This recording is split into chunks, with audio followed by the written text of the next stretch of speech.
Hi, this is Kim Sobat, and thanks for joining me in my art studio today. I wanted to thank you for watching my videos, and a special thanks to my subscribers of my channel. I do have some live cold wax and oil workshops coming up here in the near future, and I will have that information at the end of this video, so hang in there if you'd like those details. And now let's get on with the demo. I'm starting out with a birch plywood cradle panel. You can see it has some depth, and I've taped off the sides. I don't know what I want to do with them yet. By taping them off, then I have some options. So let's get started. I want a very warm palette in this painting.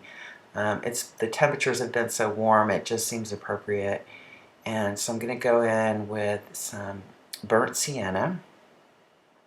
This is actually my go-to. I have burnt sienna in so many of my paintings. I don't know, I really like the color. It's warm and earthy.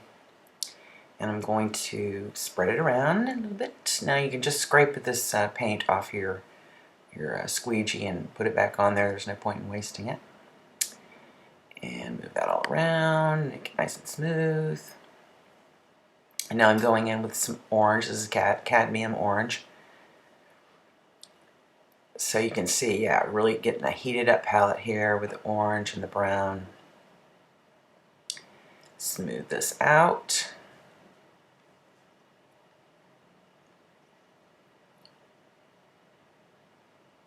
And can I come around here? I don't know exactly where I'm going with this, so this will be fun to just experiment. And smooth it out some more.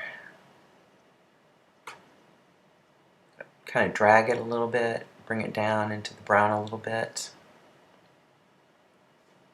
And do some blending. I'm already feeling warmer. Alright, here I come with yellow. This is cadmium yellow. So really a heated up palette here. And I'm going to smooth that in as well.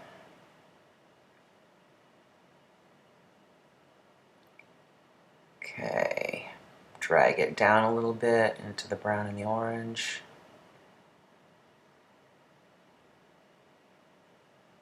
You want to use a very light touch when you're going over wet oil and cold wax. Otherwise you're just going to smear it right in and it'll all mix together. So you have to use kind of a light hand. I'm using this is a bowl scraper. This or I call it a squeegee as well. It's actually found in kitchen stores, so you won't find it in most art supply stores. And I'm going in here with this pink. This is my new color that I was excited about trying out. I'd seen this palette before with the pink and the orange and the brown, and I just love it, so I'm going to give it a go. It's actually the coolest color I have in this palette, which is kind of odd. I usually think of pink as being a very warm color, but... And mix it in a little bit here. Okay, so I'm really loving where the yellow and the pink come together. It's just really kind of yummy. And do some more blending. I want this to be very soft and ethereal. I don't want tons of texture in this painting. And just go back in and just making some touches here and there, trying to get my composition kind of together. Now I want to go dig in a little bit with my squeegee down to that lowest layer, which is I started out with a black gesso and a black acrylic base, and I'm kind of going down all the way to there because I want a little bit of a range of values. And it's actually kind of helping making it seem even more warm, like a fire or something. Okay, then I don't want it to be too contrasty, so smooth that out a little bit. And it's easy to make lines with these squeegees, so you know, I have to go in occasionally and smooth those out. I don't particularly want all these lines in there, but it's just sort of the result of using these straight edge squeegees. It's easy to fix. And so I'm kind of liking this. I think this is kind of nice and giving me sort of what I was looking for. Okay, go back there with some more orange. Smooth that in too. And I'm going back in also with a little bit more of the burnt sienna.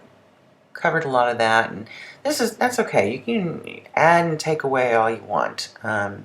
The cold wax and oils will stay wet enough to work with for a while, but they dry quickly, so it's a great medium that way. So versatile. And I'm going to smoothen that in. Don't want it to be too stark. And now I'm just going to do a lot of tweaking around, just till I get kind of a look I want. I don't have a particular game plan here, just kind of whatever strikes my fancy. I found that usually works best for me. It might not for everyone, but it does for me. But the more I plan, the more boo-boos I have, so I'm just going to kind of let things roll. Alright, now smooth that in a little bit. There we go with my directional lines again. I try to keep on those. I just don't care for them much. It distracts the eye. Wherever there's a straight line like that and a lot of softness, it tends to draw the eye there, and that's not necessarily what I want to happen. Going back in and some more burnt sienna again.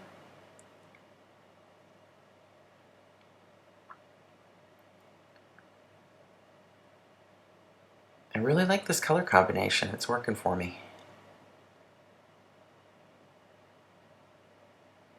And then bringing it back up into the yellow and the orange and the pink. Get rid of those lines.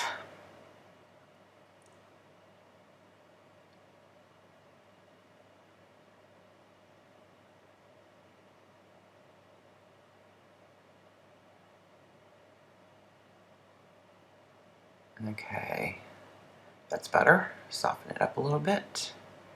But you know, I want a little action up there, even though it's very, very subtle. I don't want your eye to just linger at the bottom of the painting. That doesn't seem quite what I like.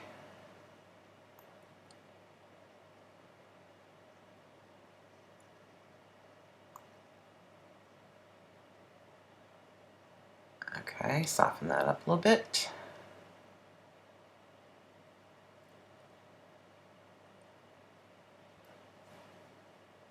You know, this cold wax and oils, it does dry just a little bit while you're working with it like this, like I am, kind of working it over, which is kind of nice. It sort of changes the character of the mediums, and you can do different things. So I'm going to go back here with some pink, break up some of that orange. And I'm getting kind of this, like, I don't know, sort of spotted look, which I'm really kind of liking. I think I'm going to incorporate more of that. See what I'm saying? Over here in the top left corner, it's got this sort of, I don't know, spotted look. And add a little pink down here. I talk a lot about things that bug me. We all have different things that bug us. So mine, I just, when I'm kind of going over and tweaking things, I'm just kind of going back and getting rid of things I don't like and trying to enhance some of the things I do. I'm not a big fan of harsh lines. Certainly, at least where that's not intended. So I got some of that dotting now with the burnt sienna, kind of copying it over there on the right. And digging down a little bit again, bring up some of that dark stuff, and then go back and mellow it out so it's not so obvious. Now, here's one thing that I'm not digging and I'll have to work on, is yellow and black together make sort of an olive green, and I don't care for olive green in this particular painting, so I'll need to go back in and kind of work on that a little bit. It's just not part of the palette I want in this painting. I'm a big fan of olive green, just not here. You see it's softening up and getting a lot more character as I go along. I'm not going to use a lot of marking tools on this one. Like I said, I want a more ethereal feel, and when you have lots of marked lines, it causes contrast, which is okay if that's what you're intending, but for a more ethereal feel, I'd go easy on the marked lines, as in using the skewers and things. I'm not going to do that on this particular one. And softening up again. And yeah, you know, I'm kind of getting there. Bring a little yellow down. You know, sometimes I'll cover up a little bit more than I intended, and so I'll just add it back in. This is really making me think, yeah, kind of a smoldering look, which I like. It's just been such a ridiculously hot summer here. I live in North Carolina. Wow, we've just had soaring temperatures, and it's early in the summer, so this is kind of on my mind, I guess, right now. Go in there and soften that up again. And this bottom also needs a little bit of work. What I'm kind of creating here is I like sort of an entrance and sort of a path in my paintings, and so I got this dark kind of coming up and curling into the lighter colors and kind of inviting your eye to go there. And I think I'm about finished, just a couple tweaks. So I think I'm going to title this painting Sultry. And thanks for watching, and please stay tuned if you'd like information about my upcoming workshops. So I'm going to give you a little information about my upcoming live oil and cold wax workshops that I have scheduled. The first one will be July 14th, that's 2018. It'll be in Raleigh, North Carolina at Jerry's Artarama, which is an art supply store. And it'll be a one-day workshop. I'll have details in the link that's going to be below this video. So also on my website at kimsobat.com in the workshops link. I have another one scheduled for September 14th through 16th. This one is in Marietta, Georgia, which is right outside of Atlanta. This is through the art school in Sandy Springs. It'll be a 3-day workshop, and we'll be able to cover a lot more territory in 3 days. I'll be able to address a lot more of your personal questions and help you as individually with your own painting artwork. So that one is September 14th through 16th, and there's information for both the Raleigh one and the Marietta, Georgia one in the links below in this description of this video. I have a third one scheduled in 2019. It's April 17th through 19th. This one's going to be in Destin, Florida. Actually, it's Fort Walton Beach. It's through the Cultural Arts Alliance, and I don't have details on that yet. I expect them anytime. I will post that on my website at kimsobat.com. I have a link for workshops, so click on that, and as soon as I get that information, I'll have that listed there as well.